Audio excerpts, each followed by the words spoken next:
turn? It turns. It does. So you're just gonna make me stand? I like working way up at the front. I don't know why that is. We were watching guys playing this morning, and it's like, why are they all up at the front? You got this whole big mat, and there's just guys working right there in the front. One of the things that has sort of started cooking in Nick's head is lighter Ukemi.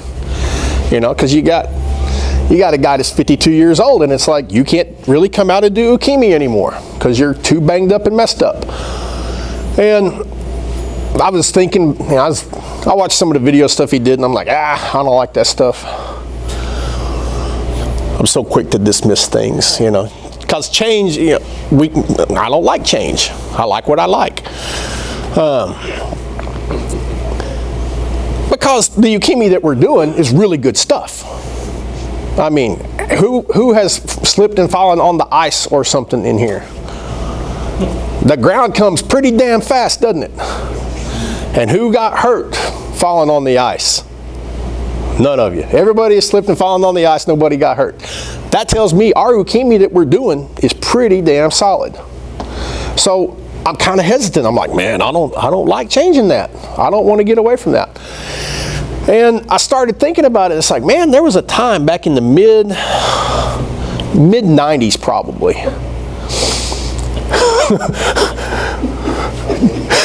Sean's laughing because he remembers this. And we said, hey, let's experiment with light Ukemi for judo. And we experimented with it. And the only thing that I remember about that time was everybody was really, really upset because we were all really, really sore. And it wasn't that we were sore from impact, we were sore from letting guys down real nice and easy and gentle. And when you got guys like Matt McCrory, he was like, I hate you, I'm so sore. I just hurt everywhere. So, yeah. So I want to look at taking some of our judo stuff that we're doing, and we're going to tone it down and make it get a little bit light. So Sean, if I can borrow you. The other thing that we're going to do is we don't experiment, we don't play around a lot with going from throwing to a grappling condition. And there's a reason for that. It's a safety thing. Because when you're throwing and then people stop and they're on the ground, it becomes, all of a sudden there's an obstacle. So we're going to experiment, we're going to get outside that box, we're going to play with it today. So come and see here, there's the camera. So yeah, we're going to play like. So we'll start off with something easy like Osoto. So we're going to let the guy take this, here, we'll turn this way. There we go. There we go. Work for the camera, boom. We're going to slide out on the line. I'm going to bring my hands with me. Reach back and tickle him. And then very slowly let him down. Nice and easy. And then wherever we happen to stop this process, we want to say, I want to go into a grappling condition from here. I've kind of got his arm tied up, so I might just... I still like having his arm though. So we can just experiment around with little light throws, letting the guy down nice and easy. We might do Ko-Uchigari the same way. The other thing is you can go really slow. There's no reason to be in a hurry.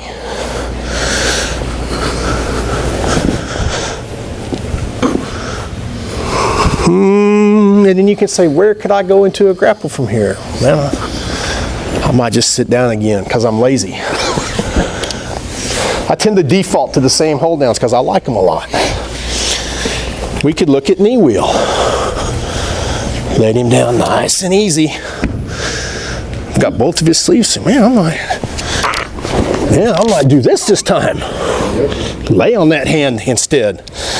So take any of your judo throws that you like. I suggest starting off with really small, light, delicate things. Most of your Ashi waza will translate into this easy sit-down throwing relatively easily.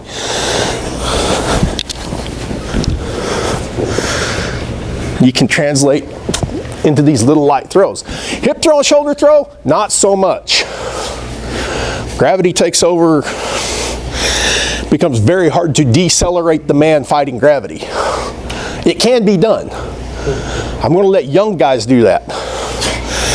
Because I'm 46. I remember the 90s, and I remember how damn sore I was 20 years ago from trying it that way. So let yourself experiment with this nice, easy, light, soft throwing. And then look at your condition for where you're going to be at the end to go into a hold down scenario, okay? Everybody bueno? See. Let's get to work. Grab a partner and give it a try. Sean and I can float around. You can have your coffee. You can have your coffee. You would have your coffee. Float and sit and float and sit. Yeah.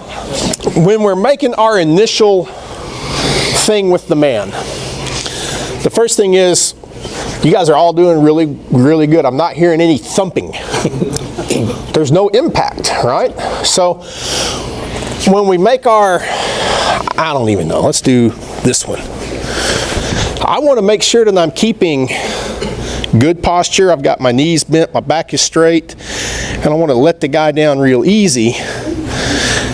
And then, I don't know, this is kind of over here, but that seems like a lot of work to go over there. But anyway, you want to make sure that you're maintaining a good posture and everything as you're going down, because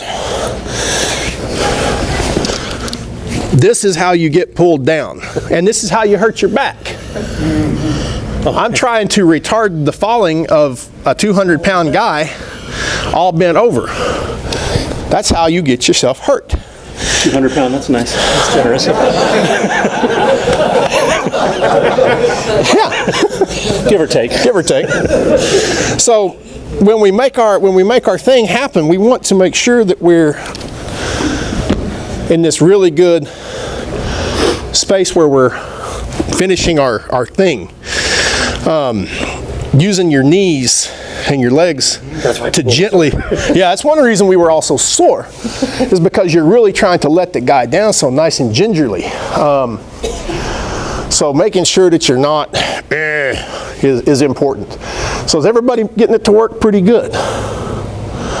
Okay, so when we start looking at our hold down conditions, are you finding yourselves in the same 2 or 3 conditions almost all the time? Yeah, happens to me too. So what we want to try is pick a throw, I don't care, and we're going to push on it.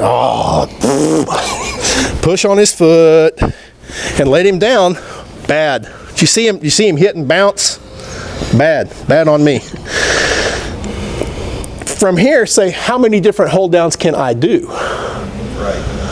Say, well, I could go to kesa pretty easily. We could go to yokoshiho gatame pretty easily. We could go, what? Do 180. He wants us to turn around, senor. So we've thrown Sean. So how many different hold downs exist?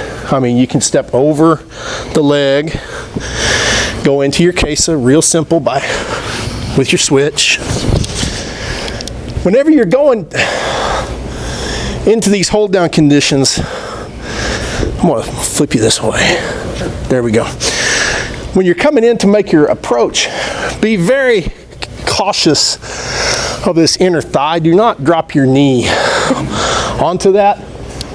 Now, if the guy needs a little attitude adjustment, you might apply a little knee. But generally, I like to bring my foot pretty close to the leg and then drop my knee. And then there's no risk of impacting his soft inner thigh tissues. So you can get into your yokoshiho gatame pretty easily. Getting into things like kamishio, north-south, going to be kind of hard to do from this. So pick one throw and see how many different hold down conditions you can get into. The other thing is look at different,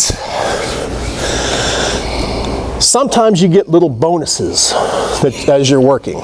I like bonuses. It's like buy one, get one free. If I'm pushing this foot out, I'm holding on to this arm. So maybe as I'm making my entry, I can push that arm across him. And then you'll notice I've brought my knee right square up against his back. This is going to prevent him from rolling this way. We're taking his options away at that point. We will get into some of that mischief in a little bit. So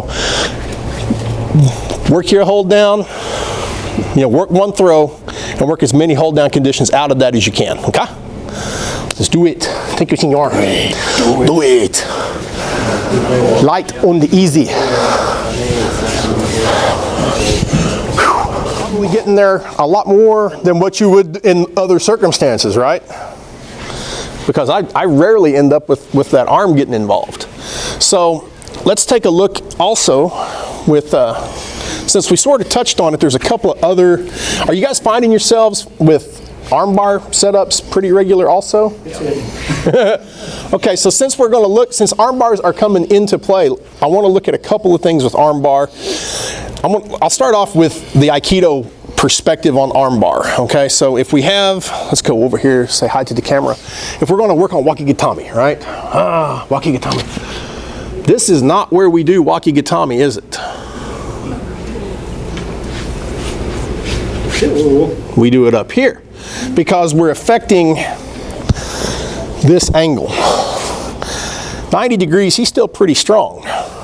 But if we can get that shoulder up above 90 degrees, he becomes a whole lot weaker when we're dealing with him.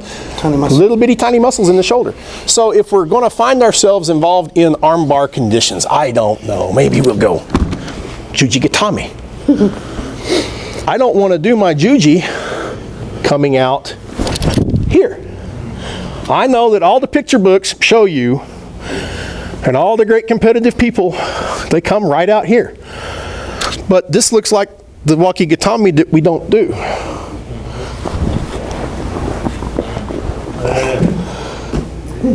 Sean will tell you that life just got a whole lot worse. See? Oh, yeah. Now, the other thing, I was talking with Greg about this. The body is made up of a whole bunch of hinges, right? And the elbow and the knee are probably the simplest hinges that we have in the body. It's a single plane hinge. Whenever that arm is completely straight, when the hinge is fully open, or when the hinge is fully closed, the arm is fairly weak. Okay? He doesn't have a lot of power to open his hand, and he doesn't have a lot of power to curl his hand back. If we exaggerate this condition here, then it becomes a much, much worser thing. So if you're finding yourself going to these armbar conditions, you want to think about this line of the shoulder, okay? See, I'm not a huge fan of jumping on to rocking juji gatame because it's pretty easy to jank a guy's arm up. But if you're going to go there, let him down nice and easy. I like to reach up and grab my own gi somewhere, step over without hitting him in the head. So I'm kind of squatting down on his shoulder on the back. Since I'm squatting down on that, I can sort of move my other one in, sit down real easy, and then start sliding backwards. Okay? So if you're going to do juji, you want to try it off of this real high angle. Okay? The other thing that comes to mind to experiment with is there are things you can do that limit his options. Okay? And we saw that a while ago. Where were we? I don't remember. We'll go here. So by putting my knee up against his back here, we've really made it difficult for him to roll in, right? So as you're grappling around with the guy, start looking for ways you're putting a brick under the tire, right? So if I'm coming into a hold down condition and he rolls toward me, put a brick under the tire. And it makes it hard. And then when they fight and flail like that, this side comes in. See how he lifts that shoulder up, and I can put my knee, slide it a little further under him. So now his life gets more complicated. See? So as you're working with your hold downs, start looking at refining them and tightening them up and taking away their options for movement. Okay? Take out the space. Take out the space. Space is your enemy when you're grappling. And then the same thing with juji that we have right, with the juji gatame being up high. Start thinking about that with your other hold down conditions as well. If I'm doing kesa gatame and I'm dealing with this 90 degree of his arm, he's still fairly strong and powerful. But if I can aggravate that shoulder angle where it's more than 90, things got worse. Yeah, for sure. For sure. If you're dealing with yokoshiho gatame, where you got the guy you're doing this game to him, can you trap his arms to his sides? Trap his arms to his sides, they're very difficult for him to get out. Or if we put his arms up above and break that 90 degree line, likewise it's going to be a lot more difficult for him to get loose. So these are just little bitty things, with the arms and limiting his motion. The devil's in the detail, boys. The more options you can take away from him, the worse his life is going to be. Okay? So start working, take out your space, limit his movement. And then the other thing is, if you get a chance, since we're dealing with a lot of these conditions where we're trapping the arm as he falls,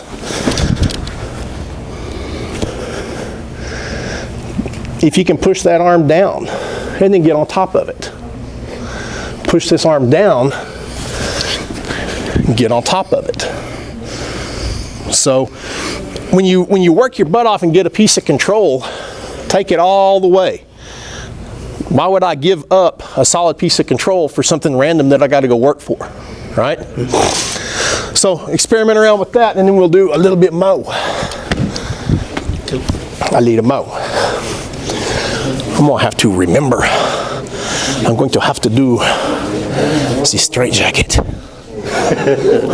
But I have to remember. Yeah, the straight jacket. Because it's control. Control.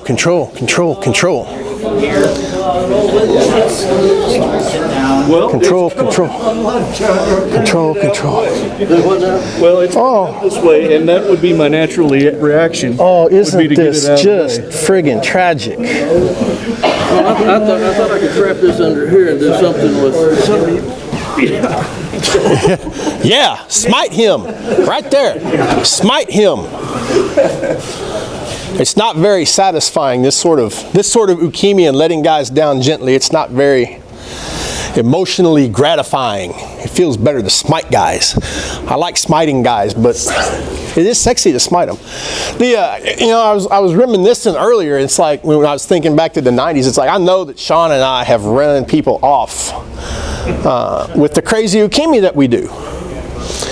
Because when you come in off the street as a prospective student and you come in and there are guys who are out there jumping, you get guys that are down there like a little turtle, and you get like 6 or 7 people and you start running and jumping over them, or you're picking guys up in a fireman's carry and dropping them. People walk in off the street and see that and they're like, there is no way I can do this. And they walk out. They never even give it a chance. If you're doing nice, gentle sit-down stuff, it becomes real easy. People don't get scared. Say, oh, I'm just going to touch him, let him down, little bunny foo-foo. And I know that there's probably going to be some haters on the YouTube say, that's not real judo. Shoot. It is real judo because the whole setup. That speeds up. Yeah. Doing it slow is really, really hard. Doing it fast is really, really easy. To do it slow, you got to have everything right. If you play guitar, you play fast, it hides your mistakes. If you play it slow, all your mistakes come out. So we're still doing our 3 feet in a line. We're still lightly starting to coax him up on his toes. We're still propping him slightly above his knee, pulling him to the perpendicular line where he has to take a step that he cannot take, and then he falls down. We're still doing all of the technical aspects of everything we do. We're still going 3 feet in a line. Bring your hands with you, post him up, point your toe, tickle him down. So all of the kazushi and all of the sakuri is all still the same. Kake is different, but it's still the, like I said, it's not very gratifying. Kazushi and Sakuri. Cakewalk. Yeah. If you've got proper kazushi and sakuri, kake happens on its own. You don't even have to work for it. So, yeah. So what? What's he going to do? Ooh. Oh, damn, big fall. Can't do that. Force of habit. But we can, you know. How many of you guys have fallen prey to that? All you liars, put your hands up. We can do the same. We'll do the exact same thing we just did. Post him up. He has to struggle. I let him. Still too hard. Damn it. So what's happening that's making it do that? Speed. Not supporting him as I go. I'm not supporting him as he goes down. I'm being too heavy with my damn hand too. I'm touching him right here. As he's taking that step back, if I push this down to the floor, it is the weak spot where it makes him take the step he cannot take. When he's stepping back, that arm becomes the hole for him to fall into. And it is fun to just drop him with one finger. It's satisfying, you know, because you can only throw the damn guy down so slow. When you hit the magic money, that's just what's going to happen. But I can touch him and move around him and still get him to fall nice and easy. So, being heavy with my hand, I was accelerating him. I wasn't being very heavy either. So, all right. So everybody's getting that to work. Everything's looking nice. I want to go on and look at something related to grappling then. Ha ha ho ho. Lay down with your head toward the camera. So, when we were talking a while ago about, and you guys may want to come down this way. We were talking about this angle structure here. And with kesa,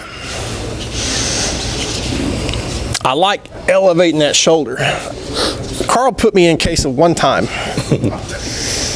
And it was the worst experience I think I have ever had. Because it was like getting trapped in a machine and it just kept getting worse and worse and worse. And when you thought it could not get any worse, there was still a lot of worse to go yet. And part of that was the way that he approached the hold down. Carl was an absolute monster on the ground. But like this pocket right here, it had the sensation of a screw, like a big corkscrew. So as you're making this entry, you've got this hip and this leg is coming through, and that's going one way. And just about the time that gets as far up as it goes, you're like, oh, this is bad, but it's still survivable. And then this thing started happening where this arm started coming back, and it was like, he's gonna pull my arm out of socket. It was so horrible. And then you're like, man, that's really snug and it's tight and it's bad, but I can still survive. And then there was this thing that happened with the head where it's like suddenly the ability to breathe became impaired and it was becoming more worser. And then there was this sensation of weight collapsing into my rib cage, and it was like, I'm being set on by Godzilla and Bigfoot. It was absolutely horrible. And it was like, we ain't even started yet. I was like, oh God. So when we think about, and we do this a lot with standing work, we think about the man as a structure, okay? he's still a structure, okay? He still has structural integrity laying on the ground. Right here, he's the most powerful he can be. He has the entire world to push against. If you're on top, all you have is gravity pulling you down and a couple of donuts to get down on top of the guy. He has everything working in his favor. I've got nothing working in my favor from the top. So I've got to create, I have to affect that structure and that stability, right? So if we think about this as a hinge, we can think about the shoulder likewise as a hinge. It's a very complicated hinge. It does a lot of different motions. His neck is a complicated hinge. Moves this way, turns. The back likewise. So, stand up for a second. So if we have the man and he's standing here, he is really, really difficult to throw. But if we make like, everybody see one of them buildings when they just implode it and it drops straight down? They do that by affecting the structure and weakening it. So if we make the structure get lopsided, right? Because his nose is now lined up somewhere over on the inside of his knee. Or if we maybe rock him to the back, that structure is losing its integrity, right? It's not going to stand there like that forever. So when we go to the ground, we can do the same rules about affecting the structure from the ground. So like with kesa, you have, say I'm going to, so right here I've created with my knee, I've created an asymmetrical load because this shoulder is higher than that shoulder. And if I lift his chin up, now his spine isn't straight. So if his spine isn't straight, it becomes difficult to generate power. We could, and you'll notice I did this and didn't even know I did it. I've affected his spine two ways. I've lifted his head up and I've tilted it over, because it makes it a lot harder for him to generate power when the structure ain't there to make power. He has to get his head and his spine lined up to make power. So if you look at, somebody give me another hold down. Anybody? Yokoshiho. Yokoshiho. Man, I hate Yokoshiho. Damn. All right, so with Yoko, again, we've got the guy and his spine is perfectly straight, right? I don't want his spine perfectly straight. So when I'm setting up on the guy, one of the things I like to do is I'll pull into him. So right here, I've pulled his hips and I've pulled his head. So I've created an asymmetrical load on him. The other thing I like to do is come in way underneath the gluteus maximus. Come in low underneath the butt cheek and grab the belt. If you grab up high, if you're up in the thigh, if you start straightening his leg, he starts pulling you off pretty easily. Come in low, get that grip. Doesn't really affect you that way. Some guys like holding one knee up, one knee out. I've never been a huge fan of Yoko myself. Sometimes you can reach up over the top and pull, but that's because right here you've bowed the spine and I've compressed the neck up a little bit. So those are things I like to do with Yoko to help take options away. Okay. Anybody? I'll give you one of your favorites. Yes. My favorite on that is what you had. Come. And take, Here. This is a trick, I think Carl showed it sometime back. Everything's the same as before, but once you get whatever position you want to have, grab the inside of this knee, and anytime he starts thinking about bridging, lay it down flat. And then he straightens it out and picks it back up so he can bridge, and you lay it flat. Right? Because he's setting up a structure to do this thing. Collapsing the structure. And you do that. Thank you. That's good stuff. Yeah. I like that. I think that's a Carl trick. Good trick. I like that. So, one more. I know you like this and I love it too. Kazuri Kamishiho. Kazuri Kamishiho. Okay. I'm not a huge fan of regular kamishiyo. I prefer kazuri kamishiyo. With kazuri, you're laying off an angle of the guy. And isn't it shameful that he asked this question? God. Because this is the mischief that happens. And I do kamishiyo this way for a reason, is that I like just laying on the guy, I like to drive that arm up. Again, breaking that 90. And then, if you can, there we go. If you can, reach up and grab your own lapel. And part of this is that he's going to want to struggle a little bit. Now, go back, right there. His first action to try to get rid of me is he's got to drive in, right? What did we talk about earlier? When they drive in like that and they give you space, put a tire in, put a brick under the tire. So now, I know that he has to roll toward me. And he doesn't like that, so he's going to try to roll explosively back the other way. Which gives us reverse kesa. And you'll notice he is way up on his side. I've got this knee way up under his back. And part of your grappling game also, don't get married to a dumb idea. Don't get married to a dumb idea, because it's like, I will hold this and Sean will begin fighting and flailing. And rather than saying, the time has come for this hold to end and go somewhere else, some people are just so married to their hold down that they just got to keep it, and they die. They get the escape happens on them. So being able to keep your hips low and make your transitions, that's paramount. But like I said, I like setting up a condition sort of like this on the man.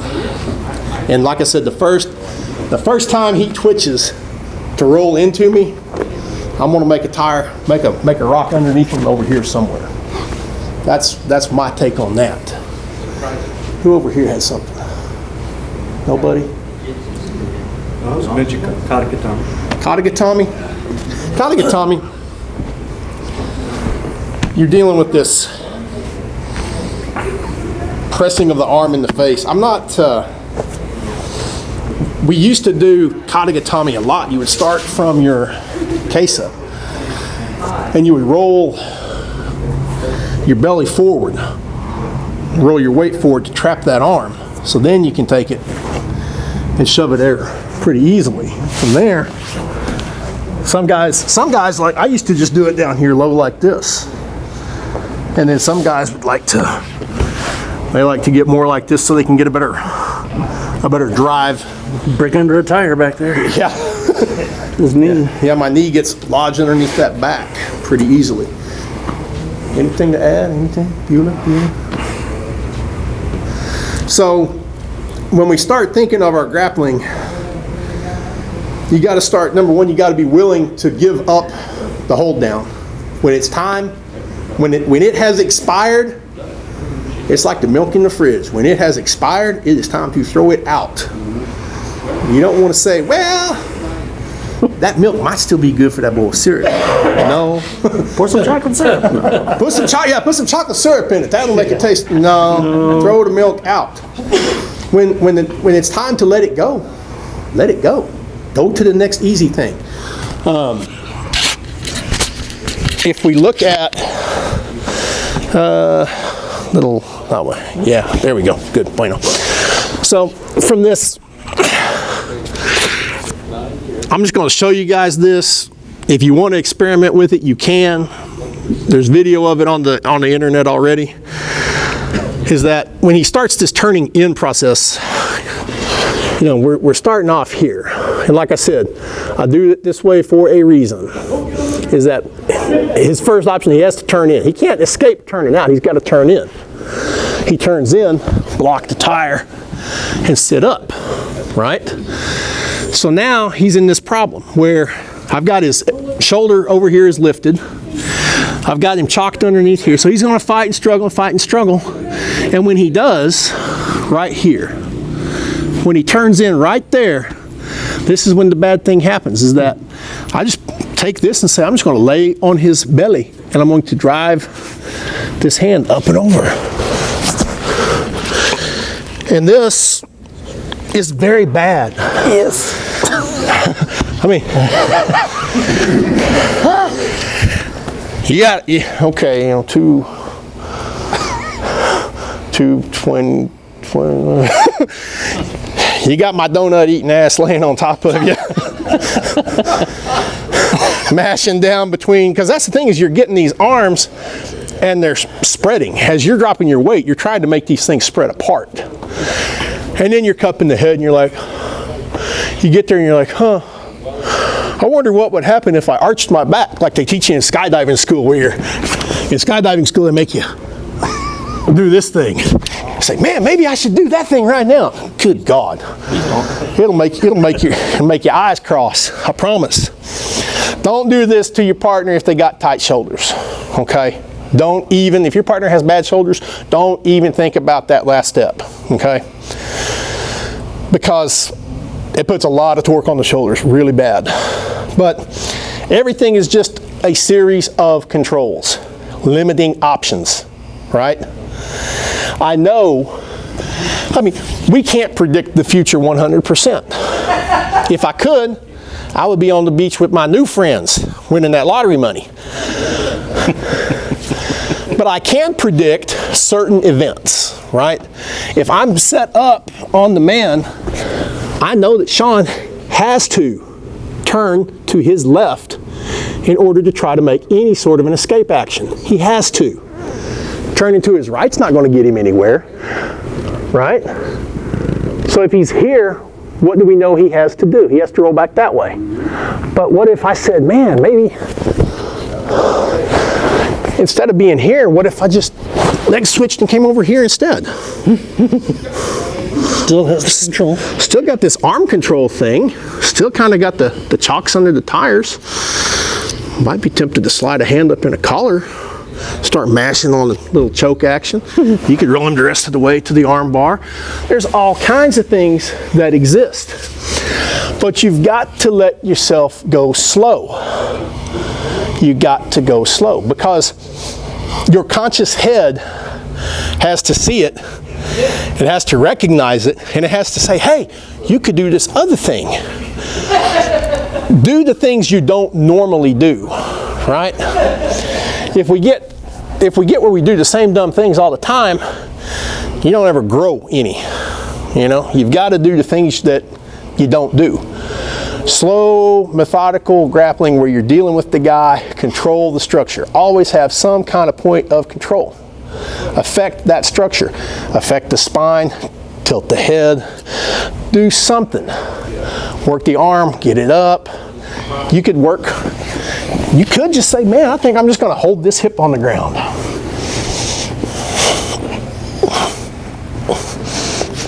And right there, he turns away, so I'll just slide that knee in a little bit. Well, he gave me that. That's a gift. He lifted that arm right up in the air for me. Now, it would be very rude of me to refuse such a gift. Wouldn't it? Yes. It would be rude of me for Sean to give me that and for me to not recognize that. But that's the thing, you got to go slow and you've got to recognize that opportunity. I do it automatically because I did a lot of this stuff slow for 20 years, so some of it's automagic. If you do it nice and slow and controlled, it will become automagic for you too. So you could just say, I'm just going to hold this down, or maybe I'm just going to hold the back of his gi down, or maybe I'm just going to hold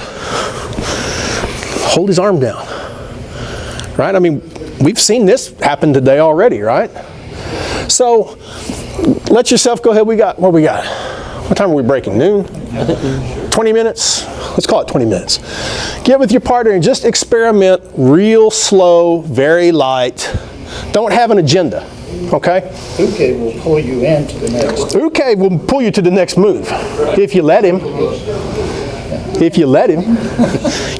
He's trying to give you a gift. Take his gift. But have that real slow, methodical, be open to whatever happens to be there, right? You don't want to You don't want to just go off and do the same dumb thing you always do. We know the thing we always do works, right? I know that when I go to Cedar Lake, I can take a 1/2 ounce jig that's got orange on it and put a green crawfish trailer on there, and I know that I will catch fish down there. Period. I don't care what time of year it is, it works.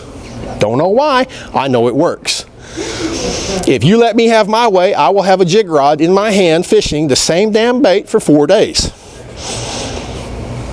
You don't grow very much if you do that. I'm very deadly with that bait on that lake when they want it. When you have cold fronts come through and they don't want that bait, you better have something else you can do. You better have another bag, you better have another trick in your book.